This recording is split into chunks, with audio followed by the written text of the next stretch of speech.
Below is the English translation of your text about the tragic murder of Jiang Ge, followed by an expanded version that adds context, cultural insights, and additional details about the case, its societal impact, and the legal proceedings.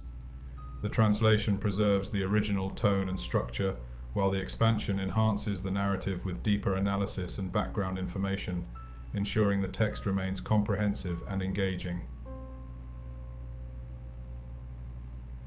Translation of the original text. Not everyone appreciates even the sincerest kindness.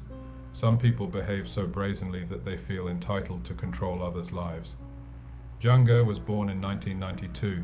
She was raised by her single mother, Jiang Ge, on China's northeastern coast. The woman had lived and built a relationship with her husband, but after their daughter's birth, the couple separated when Jiang Ge was still very young. Her mother had always dreamed of moving to Japan for a better life, but those bright aspirations had to be postponed indefinitely. Jiang Ge's father was indifferent to his daughter's fate, refusing all contact and providing no support, which left no restrictions from his side. On one hand, Jiang Ge gained full freedom. On the other, no alimony was forthcoming. Naturally, raising a child alone was challenging. Jiang Ge wanted to spend more time with her mother, but was understanding of her situation. The girl often told her mother about her dreams of growing up, securing a high-paying job, and building a career so her family would never struggle financially again. From an early age, Jiang Ge began turning her plans into reality. In school, she excelled in all subjects. She had a talent for drawing and loved anime, so her mother enrolled her in extra art classes to nurture her talent. When it came to high school, her mother suggested Jiang Ge move to Japan, where animation was highly popular. To overcome the language barrier, Jiang Ge enrolled in Japanese language courses while attending college. To afford her daughter's move to Tokyo, Jiang Ge sold the family home inherited from her parents and bought a modest apartment. The difference in funds covered a 3-hour flight and rent for Jiang Ge's housing in Japan to help her establish herself in the metropolis. For the first time, the mother and daughter, who had never been apart, were separated by distance, but they maintained close contact, calling and texting daily. After moving to Tokyo in 2015, Jiang Ge enrolled in a language school to improve her Japanese, a prerequisite for entering a local university's graduate program. She lived in the school's dormitory, where she met a girl named Liu Xin. The two instantly bonded, realizing they had much in common. Their friendship became fateful. Both girls were from China, even from the same city, Qingdao, with their families living just 20 minutes apart. Liu Xin had been at the language school for a year, but struggled with Japanese. By the time Jiang Ge enrolled, Liu Xin had 1 more year to complete, yet her language skills lagged far behind her new friends. Jiang Ge, more adept and quick to learn, finished the course in just 1 year alongside Liu Xin, achieving a much higher proficiency level. In 2016, both girls enrolled in graduate programs at different universities, as they had dreamed. Despite this, they continued spending much of their time together. Jiang Ge thrived in Tokyo. She found a job, excelled in her university program, and prioritized work and career over relationships or family. Her goal was to build financial stability, help her mother relocate to Japan, and only then focus on her personal life. Jiang Ge missed her mother dearly, calling her daily to share her successes. Meanwhile, Liu Xin was less focused on work or success, as she had met a young man named Chen Shifeng, and their relationship quickly developed. The girls continued living together, but just 3 months later, Chen moved in with them. Within a week, Liu Xin realized her mistake. Chen convinced her to move in with him, claiming Jiang Ge was a disturbance, an obvious pretext. Jiang Ge then moved to a smaller, single-person apartment to save on rent. Liu Xin soon recognized Chen's cruel communication style. By late August 2016, tensions escalated. During an argument, Chen grabbed Liu Xin's wrist, staring at her with rage-filled eyes. She later described those eyes as revealing his true, dangerous nature, prompting her to end the relationship. As is often the case, a manipulative person like Chen couldn't accept rejection. When Liu Xin went to retrieve her belongings, he tried to hold her in his home by force. She escaped, but he continued stalking her outside. Neighbors had to intervene, threatening to call the police to calm him down. Free from her manipulator, Liu Xin decided to return to Jiang Ge's home. However, Jiang Ge's new apartment had a strict no roommate policy. Despite this, Jiang Ge couldn't refuse her friend, and they decided to live together again. Jiang Ge's mother frequently visited Japan from China to see her daughter, and noticed that Jiang Ge's kindness wasn't reciprocated. Liu Xin did no household chores, offered no help, and focused solely on her own problems, despite Jiang Ge risking eviction to shelter her. Meanwhile, Chen, Liu Xin's ex-boyfriend, hadn't given up on winning her back. He tried gifts, then pleading and promises to change, but when those failed, he turned to anger, stalking, and threats. He discovered Liu Xin was living with Jiang Ge, putting both girls in danger. On November 2nd, 2016, someone rang the doorbell of their apartment. Jiang Ge was at work, and Liu Xin, home alone, assumed it was the landlord. Panicked, knowing Jiang Ge wasn't allowed to have roommates, Liu Xin stayed quiet and didn't answer, calling her friend instead. Together, they devised a plan for Liu Xin to pose as Jiang Ge's sister, visiting for a few days. When Liu Xin spoke to the visitor through the door and heard his response, she realized with horror it was Chen. She called Jiang Ge, who threatened to call the police, but Liu Xin begged her not to, fearing trouble for both. Liu Xin didn't open the door. Chen stood outside, ringing the bell and shouting threats. By 4:15 p.m., over an hour later, he still hadn't left, deeply unsettling Liu Xin. When Jiang Ge returned from work, a confrontation erupted in the hallway. Liu Xin joined the argument, and it took over 30 minutes to get Chen to leave. Jiang Ge had to return to work to finish her shift, while Liu Xin was about to start hers. Both girls left together, unaware Chen was watching them. They walked about 10 minutes to the local station, not suspecting they were being followed. At 4:43 p.m., Chen began sending Liu Xin threatening messages, trying to scare her by threatening to send intimate photos to her parents if she didn't reconcile. Liu Xin arrived at her restaurant job by 6 p.m. An hour later, she saw Chen outside, looking aggressive. Exhausted by his relentless stalking, she asked a larger male colleague to accompany her outside and pose as her new boyfriend. This worked, and Chen left. However, an hour later, he sent another message, declaring that if Liu Xin wouldn't be with him, she wouldn't be with anyone. Terrified but not raising the alarm, Liu Xin continued her shift. After work, the girls called each other, still shaken by the day's events. Liu Xin, especially worried that Chen was still lurking, asked Jiang Ge to wait for her at the subway station so they could walk home together. Jiang Ge agreed, arriving early and calling her mother to recount the chaotic day. Meanwhile, Liu Xin, en route to the station, continued receiving threats. She hoped Chen would give up, especially after seeing her with a new boyfriend, but she was unaware of his proximity. Jiang Ge waited about an hour. After midnight, the girls met and walked home. According to the reconstruction of events, as they approached their apartment, Liu Xin said she urgently needed the bathroom and ran ahead. She entered the apartment and closed the door. Jiang Ge, following behind, was in the hallway when Liu Xin, in the bathroom, heard her friend's screams outside. Liu Xin ran to the door and tried to open it to let Jiang Ge in, but could only push it slightly before something slammed it shut and held it with force. Looking through the peephole, which was broken and unrepaired despite the landlord's promises, she saw nothing. For several minutes, Jiang Ge screamed outside while Liu Xin, realizing Chen was attacking her friend, pleaded with him to stop, but he didn't seem to hear over Jiang Ge's cries. When the noise subsided, Liu Xin called the police, reporting the address and stating that someone was attacking her best friend. Initially, she insisted she didn't know the attacker's identity, though it was clear it was Chen. Later, it was revealed that after Liu Xin drove Chen away from her workplace, he went to the girls' apartment complex, waiting on the third floor while they lived on the second. There, he drank alcohol and sent angry, threatening messages. He was so enraged that he sought vengeance, wanting to unleash his aggression on the girls. According to the reconstruction, Chen didn't notice Liu Xin running into the apartment, narrowly escaping as his primary target. He only saw Jiang Ge approaching. While Liu Xin was in the bathroom, Chen descended to their floor and attacked Jiang Ge.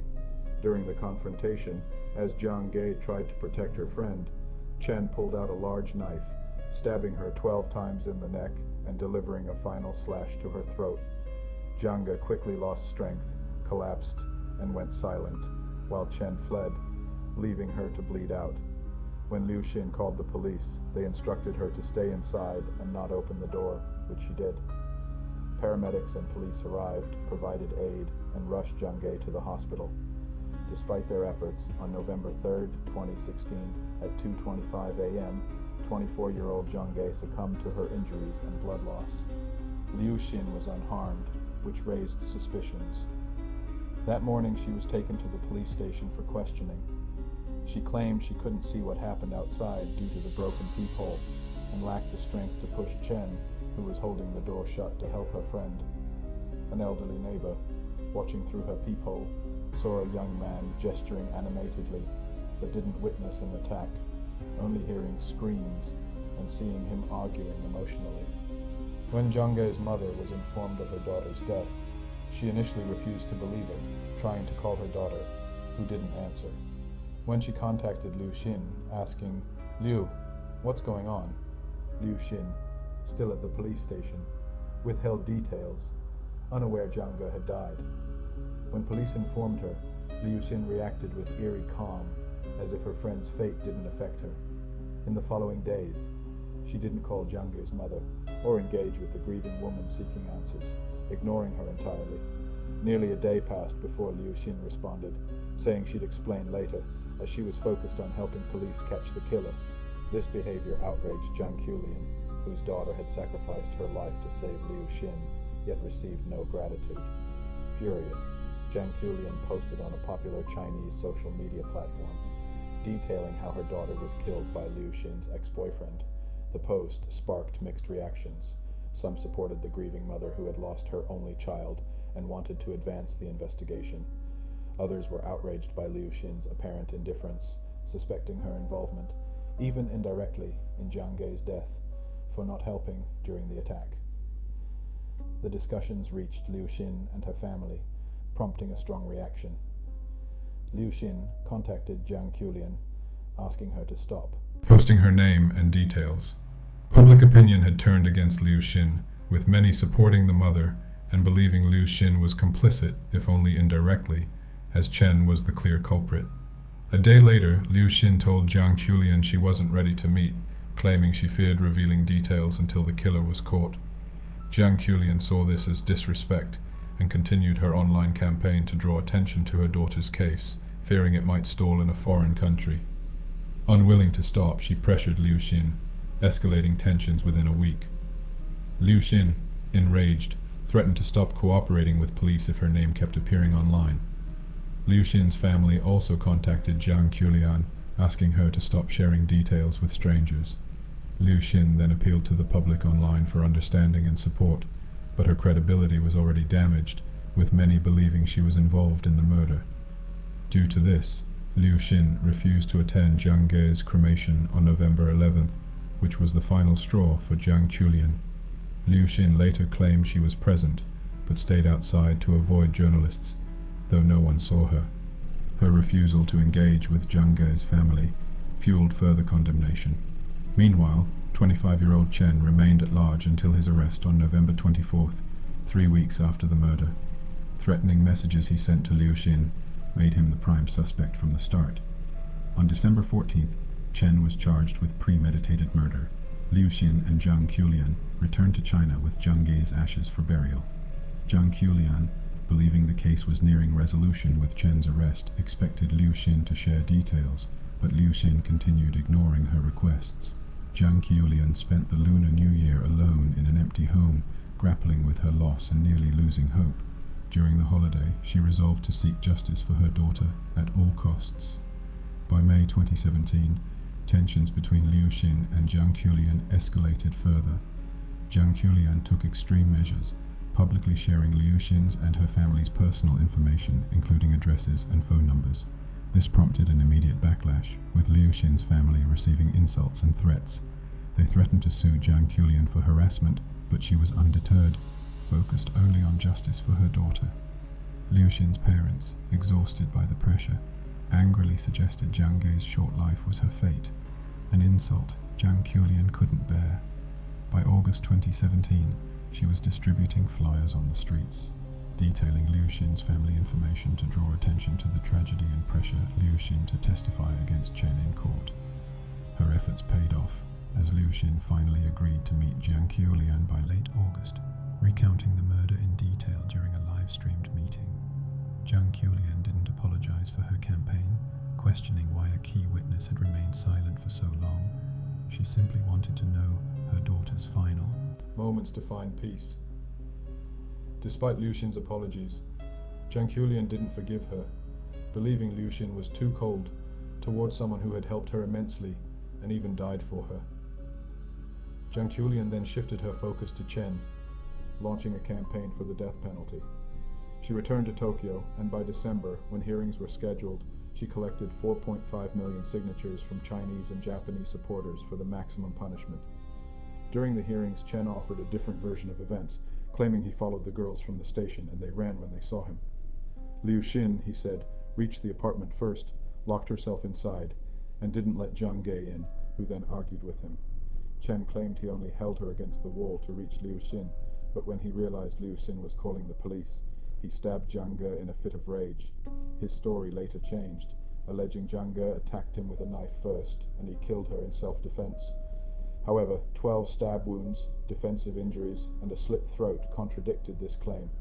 Prosecutors used Chen's threatening messages and surveillance footage as evidence, though he tried to avoid cameras.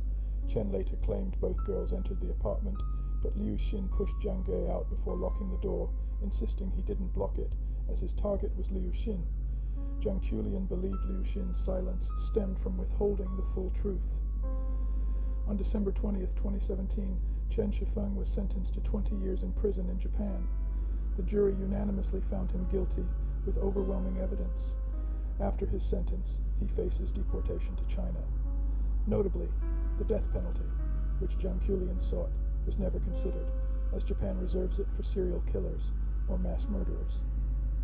The investigation revealed Chen's history of controlling and manipulative behavior in past relationships, often stopped only by police intervention. The story didn't end there.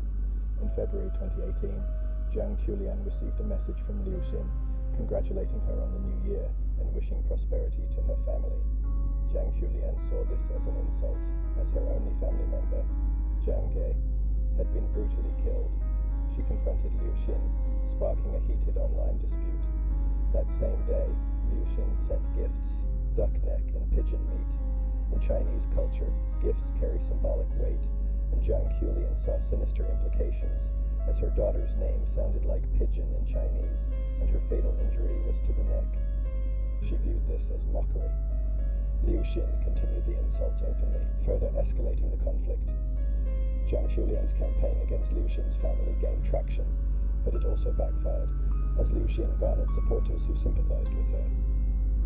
In 2018, Liu Xin revealed to a supporter that she had called a lawyer for advice while waiting for police on the night of the murder, contradicting her claim of not knowing what happened outside the door. Through her online activity, Liu Xin gained popularity, monetizing her blog and inciting supporters to harass Jiang Ge. Her account was later banned for hate speech, and 2 supporters were jailed for insulting Jiang Ge. The harassment forced Jiang Ge to change her name and relocate. In 2021, she filed a civil lawsuit in China against Liu Xin, alleging partial responsibility for Jiang Ge's death. During the trial, phone call recordings from that night showed Liu Xin speaking in Chinese, suggesting she knew Chen was outside, despite claiming otherwise. On January 10, 2022, a Chinese court ruled Liu Xin partially liable for not warning Jiang Ge or helping her, fining her 700,000 yuan. Liu Xin, outraged, appealed, but the verdict was upheld. She crowdfunded part of the fine, with her family covering the rest. By late 2022, Jiang Ge received the compensation and donated most of it to a charity supporting underprivileged children's education, where Jiang Ge had volunteered. She continued speaking to journalists, expressing her grief but satisfaction in achieving some justice.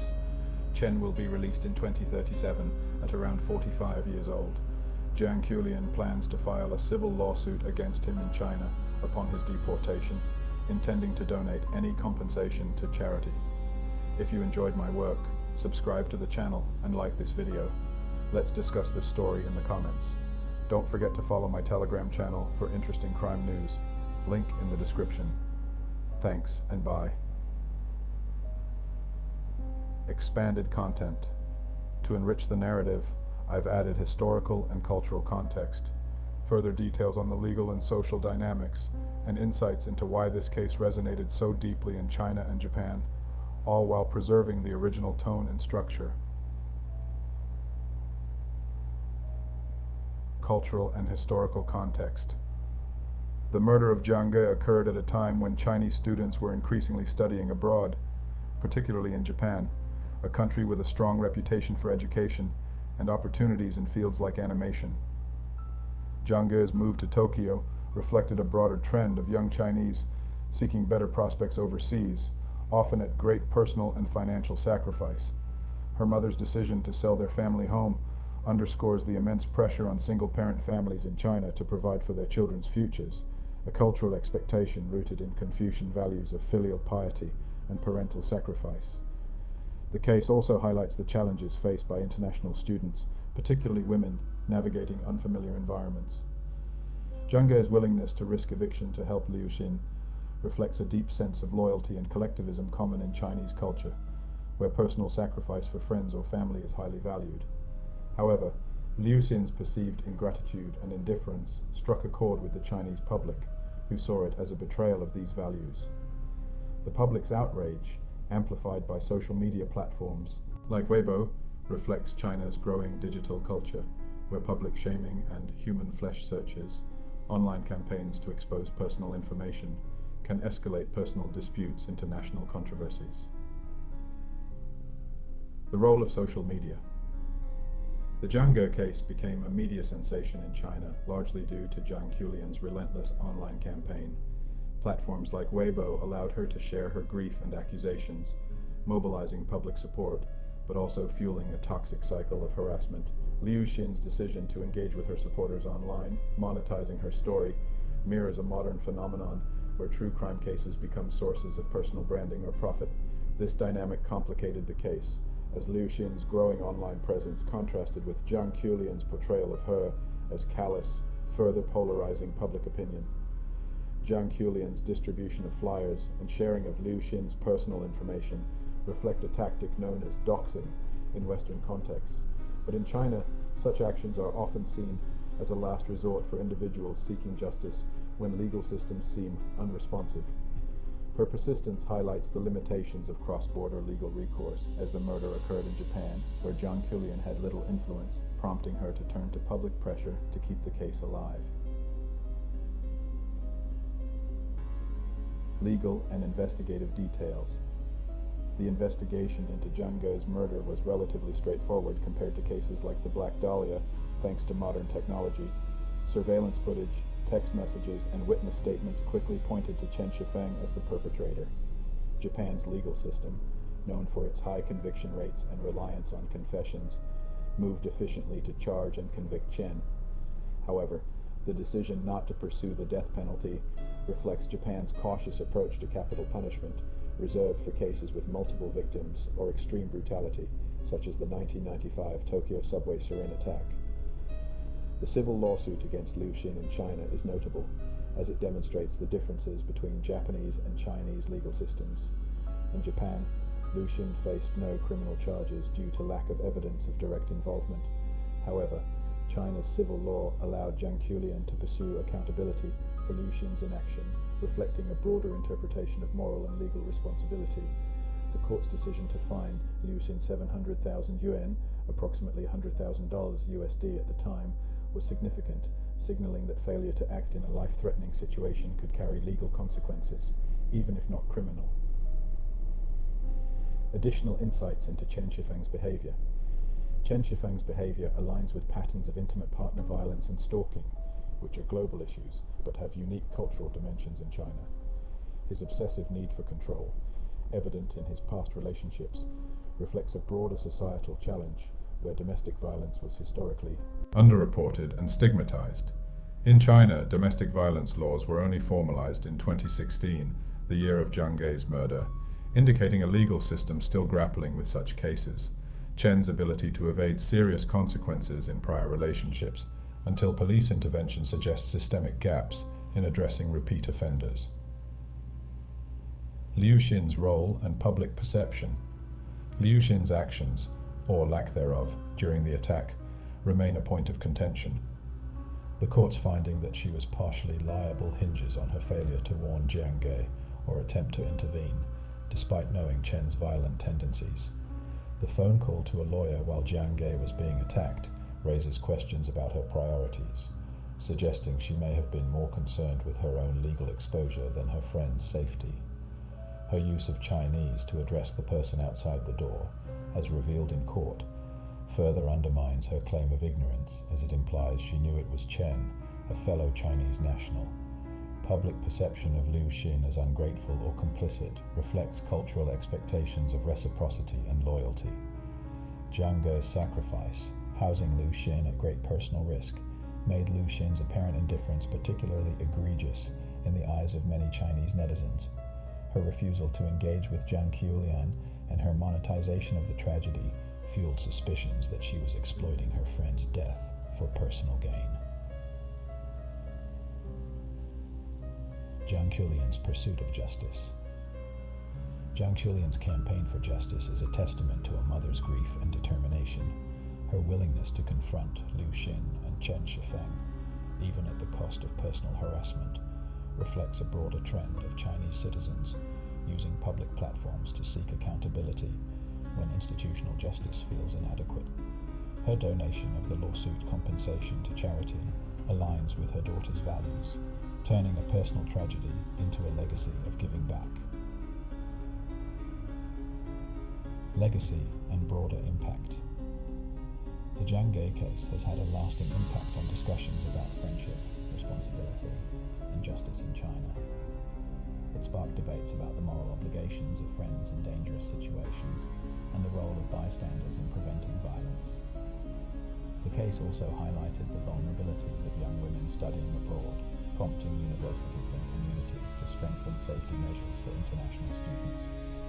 In Japan, the case drew attention to the challenges of handling cross-border crimes involving foreign nationals. The fact that Chen, Liu Xin, and Jiang Ge were all Chinese added a layer of complexity, as cultural and legal differences between China and Japan influenced the investigation and public response. The case remains a cautionary tale about the dangers of toxic relationships and the importance of recognizing warning signs of violence. Why the case resonates. The Jiang Ge case resonates because it touches on universal themes: loyalty, betrayal, and the search for justice. Jiang Ge's selflessness in helping her friend, only to lose her life, contrasts starkly with Liu Xin's perceived callousness, creating a narrative that feels deeply personal to many. The case also underscores the power of social media to amplify grief and outrage, for better or worse, in shaping public narratives and influencing legal outcomes. Conclusion. Jiang Ge's murder is a heartbreaking story of sacrifice, betrayal, and a mother's unyielding quest for justice. It exposes the complexities of human relationships and the devastating consequences of unchecked violence. While Chen Shifeng faces justice behind bars and Liu Xin has been held partially accountable, Jiang Ge's pain endures. Her daughter's legacy lives on through her charitable contributions and her relentless pursuit of truth, ensuring Jiang Ge's story is not forgotten. The case serves as a reminder of the fragility of life and the enduring power of a mother's love to seek justice, no matter the cost. This expanded version adds cultural context, legal insights, and analysis of the case's societal impact, while preserving the original narrative's emotional weight and detail. Let me know if you'd like further elaboration on specific aspects, such as the role of social media, cultural expectations, or comparisons to other true crime cases.